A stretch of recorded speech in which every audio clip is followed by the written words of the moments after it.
Salam sahabat Kristus.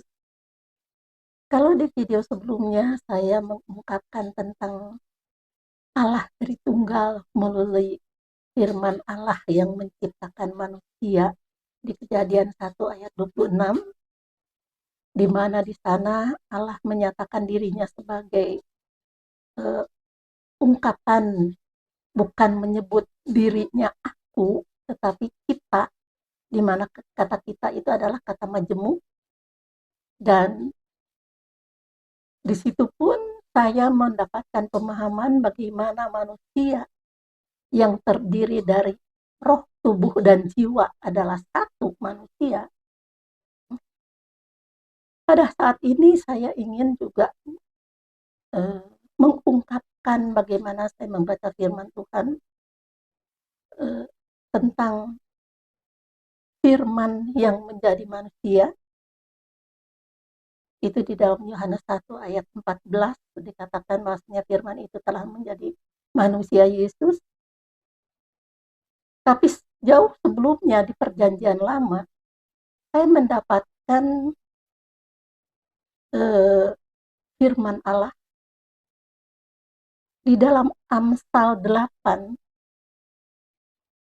ayat 22 sampai 33. Saya akan bacakan di sini bagaimana firman Allah itu menyatakan dia sebagai anak, yaitu firman yang sebagai anak yang turun ke dunia, tapi jauh sebelumnya itu sudah dinyatakan di dalam Amsal 8 ayat 22. Saya bacakan.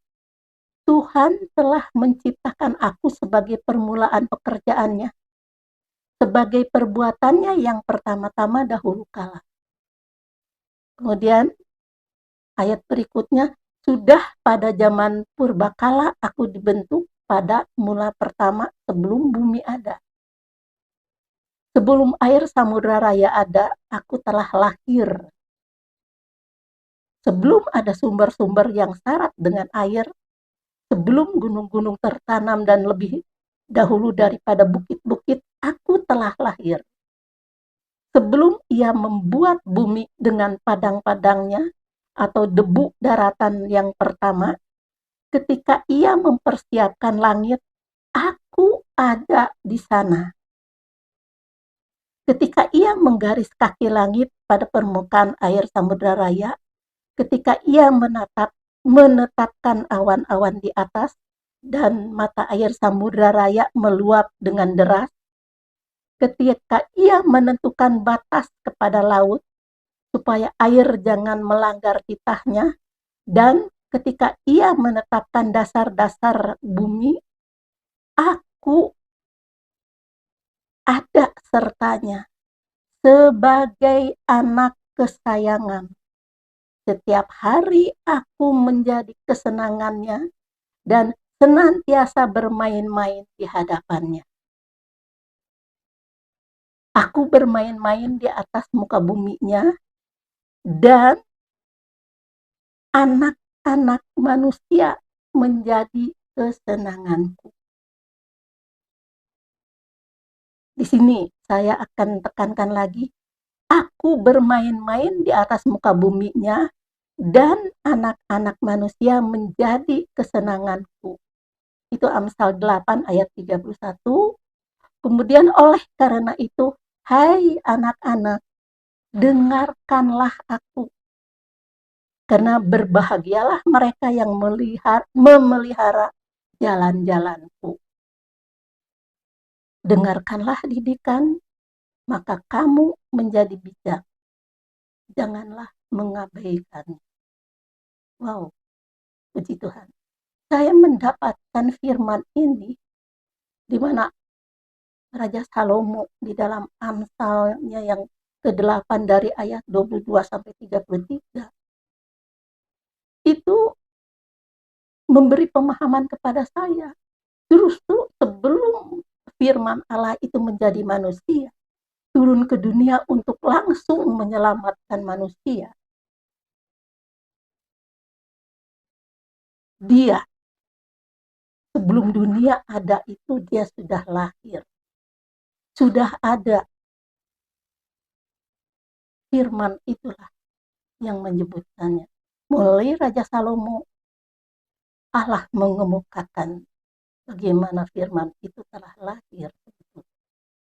Ya seperti yang kita ketahui juga, jauh sebelum Yesus lahir, sudah dinyatakan oleh Nabi Yesaya di dalam firman-Nya. Yesaya 9, bagaimana di sana dinyatakan tentang kelahiran Raja Damai. Jadi, jauh sebelum firman itu turun, karena melalui nabi-nabi, melalui firman-Nya, manusia tetap berbuat dosa, sampai akhirnya Allah menyatakan diri di dalam firman-Nya, turun ke dunia, menjadi manusia dan langsung menyelamatkan. Jadi siapa yang percaya kepadanya itu mendapat keselamatan kekal. Puji Tuhan, saya mengimani itu bukan main. Saya merasa damai sejahtera. Saya merasakan bagaimana penyertaan Tuhan di dalam setiap pergumulan hidup. Jangan lupa, saudara, hidup kita itu ditempa oleh Tuhan bagai tukang menempa emas. Bagaimana kalau seorang tukang membuat emas ditempa terus menerus dengan api dan pukulan-pukulan sehingga bentuknya bagus. Demikian pun kehidupan kita di dalam tempaan yang Tuhan berikan kepada kita. Tuhan pasti memberikan jalan keluar. Dan pada akhirnya kita mendapatkan betul-betul kekuatan yang dari Tuhan. Kita merasakan bagaimana Tuhan menyertai kita di dalam setiap pergumulan kita. Wow, bukan main. Itu yang menambah iman saya bertambah-tambah. Dan disinilah saya ingin membagikan bagaimana firman itu tidak bisa diragukan lagi. Firman itu ya dan amin. Dari dahulu, sekarang, sampai selama-lamanya. Seperti yang diungkapkan di dalam Wahyu 1 ayat 17b. Jangan takut, aku adalah yang awal dan yang akhir. Puji Tuhan. Kita harus senantiasa berserah kepadanya di dalam setiap pergumulan kita. Apapun yang kita hadapi, kita harus selalu bersyukur. Dan kita harus meyakininya bahwa Dia yang adalah firman yang hidup dan yang menghidupkan itu selalu berjalan mengiringi kita, membawa kita ke dalam jalan kebenarannya, dan menyelamatkan kita dari kuasa-kuasa kegelapan yang makin hari kita ketahui bahwasanya dunia itu makin gelap. Dipercaya dalam nama Yesus ada kebenaran, dalam nama Yesus ada terang dunia, karena Dia adalah firman yang hidup dan yang menghidupkan, yang adalah bagian daripada kemuliaan Allah yang turun dari surga ke dunia untuk menyelamatkan dosa-dosa manusia. Terima kasih untuk perhatian dan pemahaman yang saya bagikan ini, kiranya menjadi berkat bagi saudara semua. Terpujilah Tuhan kekal selama-lamanya. Haleluya. Amin.